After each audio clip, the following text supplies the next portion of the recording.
Hi, my name's Andy Parker, owner and head brewer at Elusive Brewing and author of CAMRA's Essential Homebrewing. I'm down at the Malt Miller in Swindon today to walk you through your first ever brew, from grain to glass.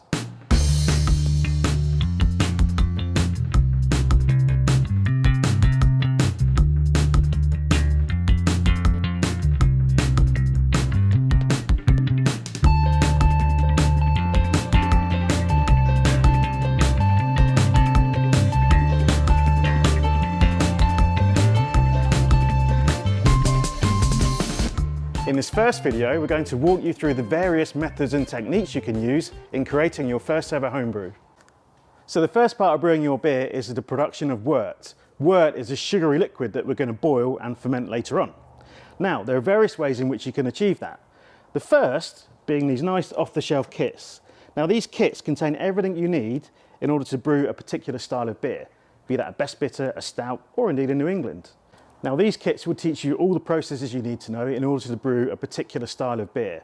Once you've mastered that, you can move on to brewing your own style of beer. Now, you've got some options here as well.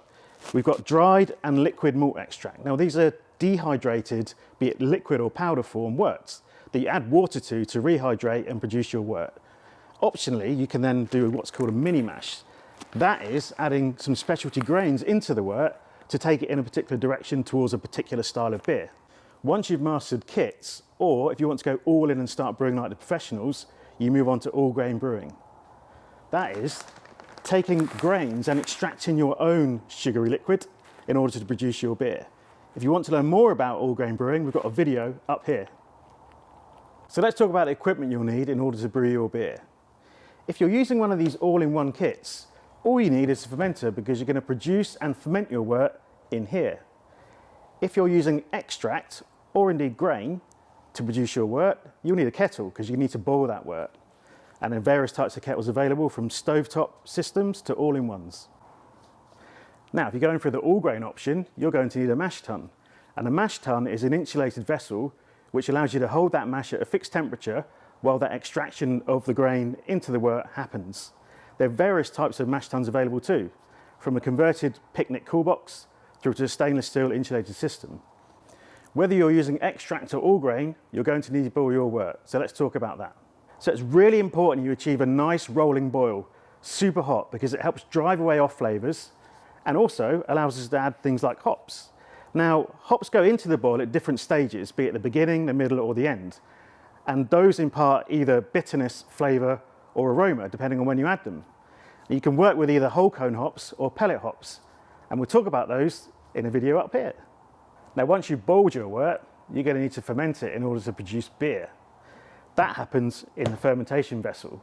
At the end of the boil, you're going to cool your wort down to around about room temperature, around about 20 degrees, and then you're going to pitch your yeast. Now, the yeast is our friend because it takes that sugary liquid and turns it into alcohol and CO2. Whatever you do, you're going to need one of these, so this should be your first purchase. If you want to learn more about fermentation, the different kinds of yeast and the different options you've got for fermenters, we've got a video for you up here. Now, once you've fermented your wort and turned it into beer, you're going to want to package it. This is the most important part because you've come all this way and produced a lovely beer. Let's get this bit right. The most common thing that homebrewers do is bottle their beer, and you can do that either directly from the fermenter or via a secondary bottling vessel. A second method for packaging your beer is into keg.